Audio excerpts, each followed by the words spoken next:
မျက်စိမကိုကြည့်ရှုနေသူပြည်သက်ပေါင်းမင်္ဂလာပါဒီကနေ့စက်တင်ဘာလ10ရက်မနက်10:00နာရီထိနောက်ဆုံးရရှိထားတဲ့သတင်းတွေကိုတင်ဆက်ပေးခြင်းပါတယ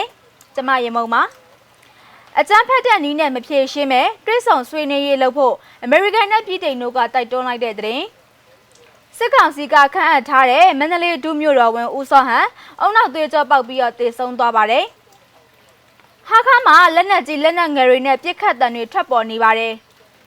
အရမူးသမားကိုစစ်ကောင်စီတပ်ဖွဲ့ကလိုက်လံပစ်ခတ်နေတာပါဘိုကလေးမြို့ထွေအုပ်ရုံးလက်လက်စရေးနေရာမှာရှောက်ထားသူ10ဦးတမကရှိနေပါတယ်အော်စတန်ကုမ္ပဏီထောက်ကမ္ဘာပထမဆုံးဟိုက်ဒရိုဂျင်စွမ်းအင်သုံးရထားပြင်သစ်မှာစမ်းသပ်ပြည့်စွဲနေတဲ့သတင်းစားတဲ့ပြည်တွင်းနဲ့နိုင်ငံတကာသတင်းတွေကိုတင်ဆက်ပေးတော့မှာပါနိုင်ငံတော်ဝန်တော်လှန်ကြဖို့အမျိုးသားညီညွတ်ရေးအစိုးရကကြေညာပြီးတဲ့နေ့မှာပဲမြန်မာနိုင်ငံမှာဒီမိုကရေစီပြန်လည်ဖော်ဆောင်နိုင်ရေးအတွက်ငြိမ်းချမ်းစွာကြိုးပမ်းအားထုတ်ကြဖို့ UK အစိုးရကထောက်ခံကြောင်းကိုရန်ကုန်မြို့အခြေစိုက်ပြည်သိမ်တန်ယုံကတန်မတ်ကြီးကပြောကြားခဲ့ပါတယ်။ဒါအပြင်သက်ဆိုင်ရာအဖွဲ့တွေအားလုံးကိုလည်းတွဲဆောင်ဆွေးနွေးကြဖို့တိုက်တွန်းထားပါတယ်။ American နိုင်ငံသားရေးဌာနကလည်းမြန်မာနိုင်ငံမှာဖြစ်ပေါ်နေတဲ့အကြက်တွဲတွေကို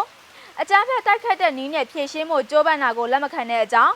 RFA သတင်းဌာနနဲ့အင်တာဗျူးမှာပြောကြားထားတာပါ။တနိုင်ငံလုံးကပြည်သူတွေအနေနဲ့စက်တင်ဘာ9ရက်နေ့ကစပြီးတော်လှန်ကြဖို့အမျိုးသားညီညွတ်ရေးအစိုးရ NUG ရဲ့ဒုသမရဒူဝါလက်ရှိလာကမနေ့ကရက်စွဲနဲ့အရေးပေါ်ကြေညာချက်တစ်စောင်ထုတ်ပြန်ခဲ့တာပဲဖြစ်ပါတယ်။ဒီလိုထုတ်ပြန်ပြီးတဲ့နောက်မှာတော့ American နဲ့ပြည်ထောင်စုကအကြမ်းမဖက်တဲ့နည်းကိုတုံးကြဖို့တိုက်တွန်းထားတာလည်းဖြစ်ပါတယ်။တစ်ဖက်မှာလည်းစစ်တပ်ကအာဏာသိမ်းမှုတွေနဲ့အတူစစ်တပ်ရဲ့လူမဆန်တဲ့လုပ်ရက်တွေကိုအပြင်းထန်ရှုတ်ချပါတယ်လို့ UK တန်ယုံကပြောခဲ့ပါတယ်။နောက်ထပ်ပြည်ပခါတွေဟာထိခိုက်လွယ်သူတွေCOVID-19 ဆိုင်ရာကျန်းမာရေးစောင့်ရှောက်မှုနဲ့လူသားချင်းစာနာထောက်ထားမှုဆိုင်ရာအကူအညီပေးရတော့အပေါ်ထိခိုက်နစ်နာစေပါလိမ့်မယ်လို့ UK ကသတိပေးထားပါတယ်ရှင်။အကြမ်းဖက်စစ်ကောင်စီကခန့်အပ်ထားတဲ့မန္တလေးဒုမြို့တော်ဝန်ဦးစောဟန်ဟာဒီကနေ့မနက်ပိုင်းမှာအုံနောက်သွေးကြောပေါက်ပြီးတေဆုံးသွားတယ်လို့ခေတ်သစ်မီဒီယာရဲ့သတင်းတရက်အရသိရပါတယ်။မကြာခင်ရက်ပိုင်းအတွင်းကအုံနောက်သွေးကြောပေါက်ပြီးတော့မန္တလေးမင်္ဂလာဆေးရုံမှာအရေးပေါ်ဆေးကုသမှုခံယူခဲ့ရကနေနောက်ဆုံးကွယ်လွန်သွားခဲ့တာပါအကြမ်းဖက်စစ်ကောင်စီကဦးစောဟန်ကိုမန္တလေးဒုတိယမြို့တော်ဝန်အဖြစ်ဖေဖော်ဝါရီလ17ရက်နေ့မှာခန့်အပ်ခဲ့တာပါအခုသူ့အိမ်မှာနာရေးပြင်နေပြီးသူ့အိမ်ကပြည်ကြီးတကွန်စလိန်ရက်ွက်54-55ကြားအေတုခလမ်းမှာရှိတာပါသူမဆုံးခင်ကလည်းသူ့အိမ်ကိုဘုံပစ်ခံရတာရှိခဲ့ဘူးတဲ့သူဆုံးတာကအုံနောက်သွေးကြောပေါက်တာလားပိတ်တာလားမသိဘူးသွေးတိုးနဲ့လည်းဆက်ဆက်နေတယ်လို့ဒေသခံတဦးကပြောပါတယ်။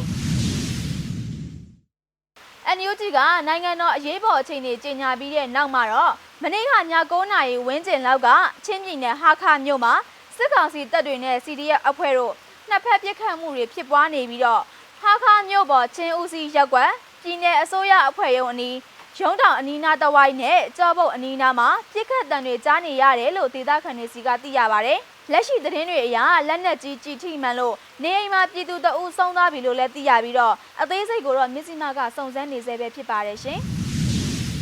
။ARတိုင်းပသိမ်မြို့အမှတ်9ရပ်ကွက်ပသိမ်တစ်ဖက်ကန်းကတရားအသစ်အောက်မှာစက်တင်ဘာလ9ရက်နေ့ည8:40မိနစ်40အချိန်လောက်က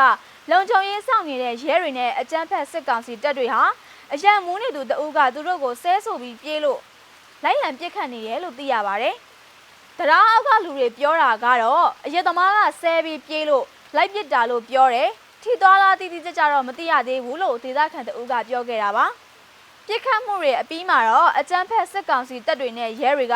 အရက်သမားကိုလိုက်လံရှာဖွေဖမ်းဆီးပေမဲ့မဖမ်းမိခဲ့ဘူးလို့သိရပါတယ်ရှင်။ AR တိုင်းဘိုကလေးမြို့နယ်အထွေထွေအုပ်ချုပ်ရေးမှူးရဲ့လက်လက်စရေးနေရာအတွက်လာရောက်လျှောက်ထားသူ10ဦးထက်မကရှိနေပြီဖြစ်တယ်လို့အမည်မဖော်လို့သူရက်ကွက်အုပ်ချုပ်ရေးမှူးတဦးစီကနေသိရပါတယ်။အဲ့ဒီစရေးနေရာလက်လက်ရခြင်းဟာပြည်သူဝန်ထမ်းစစ်တွေ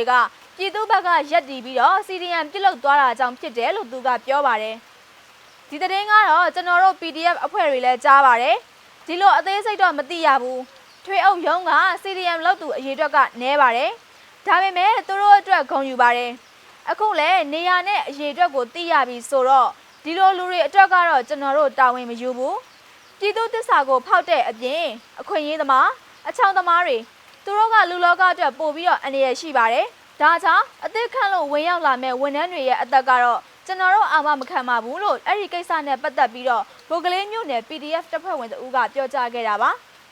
ဘိုကလေးမြို့နယ်မြို့မ6ရပ်ကွက်ဖျားချောင်းကျေးရွာမလော့ကျေးရွာကျွန်းညိုကြီးကျေးရွာခနောင်ကျေးရွာနဲ့ရေကျော်တိုးကျေးရွာတို့ကနေရာ9ခုမှာအုပ်ချုပ်ရေးစရေးနေရာတွေလက်လက်နေတယ်လို့ရက်ကွက်အုပ်ချုပ်ရေးမှုစီကနေပြီးတော့သိရတာပါအော်စတန်ကုမ္ပဏီထုံးကမ္ဘာပထမဆုံးဟိုက်ဒရိုဂျင်စွမ်းအင်သုံးရထားပြင်သစ်မှာစမ်းသပ်ပြေးဆွဲနေတဲ့ဗီဒီယိုဖိုင်ကိုလည်းကြည့်ရအောင်ပါ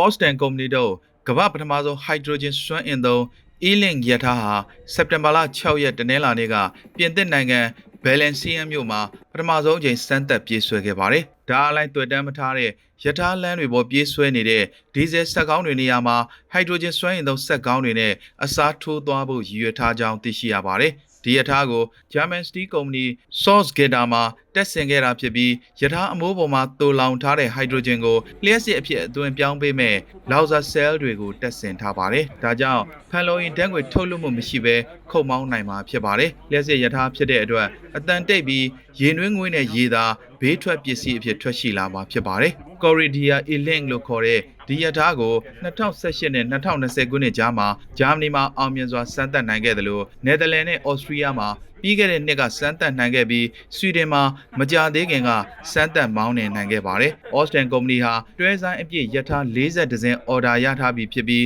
2022ခုနှစ်အစပိုင်းမှာအမြောက်အများထုတ်လုပ်ရောင်းချသွားမှာဖြစ်ပါတယ်။ပို့ဆောင်ရေးဝန်ကြီး Jean Baptiste Djebari ကအခုလိုပြောကြားခဲ့ပါတယ်။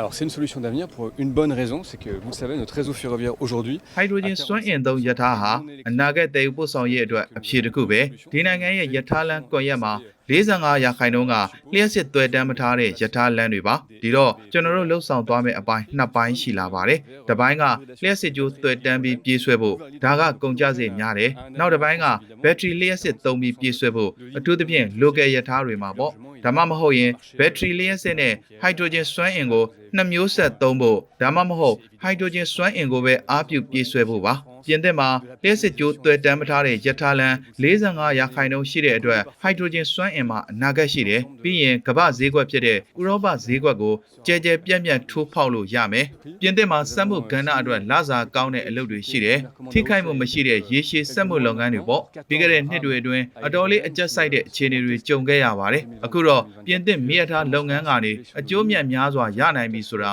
သိသာထင်ရှားနေပြီဖြစ်ပါတယ် Je vous l'ai dit tout à l'heure, il y a aujourd'hui 1200 trains qui fonctionnent de diesel en France. Alors 1200 trains. အခုဆိုရင်ဒေတာတွင်အာနာပိုင်တွေနဲ့စာချုပ်ချုပ်ထားပါတယ်။ပြီးခဲ့တဲ့လအနည်းငယ်ကပဲ Osbury မြို့ကပထမဆုံးအော်ဒါရတယ်။စုစုပေါင်းဟိုက်ဒရိုဂျင်ရထား14စီးထုတ်ပေးရမယ်။2023နဲ့24မှာစမ်းမောင်းမယ်။ပြီးရင်2025ကစလို့အန်ရကင်းကဲနဲ့စတင်ပြေးဆွဲပါမယ်။ပြင်သစ်မှာဟိုက်ဒရိုဂျင်ရထားရဲ့အနာဂတ်ကတိတ်ကိုကြီးမားပါတယ်။ဒီအလားအလာကောင်းတွေကြောင့်ပဲလာမယ့်သတင်းပတ်တွေလတွေမှာအားစိုက်ခွန်ဆိုင်နဲ့ထုတ်လုပ်ပေးသွားဖို့ရှိနေပါတယ်။ဒီနေ့ခေတ်ပြင်သစ်မှာဒီဇယ်ရထားအစင်း1200ရှိပါတယ်။ဆက်စွမ်းရည်အမျိုးမျိုးနဲ့ပေါ့။ဒီတော့ပြေးဆွဲတဲ့လိုင်းရဲ့အသုံးရပေါ်မူတည်ပြီးတော့ရထားအချို့ကိုဘက်ထရီလျှက်စစ်ရထားတွဲတွေနဲ့အစားထိုးသွားပါမယ်။အခြားတွဲတွေအတွက်ဆိုရင်တော့စွမ်းဆောင်ရည်နဲ့ခရီးမိုင်အရာဟိုက်ဒရိုဂျင်စွမ်းအင်ကသာတခုတည်းသောအဖြစ်ဖြစ်ပါတယ်။နောက်ဆိုပြင်သစ်နိုင်ငံတော်ဝန်မှာဟိုက်ဒရိုဂျင်စွမ်းအင်သုံးရထားတွေကိုအမြောက်အများတွေ့လာရတော့မှာဖြစ်တယ်လို့သူကဆိုပါတယ်။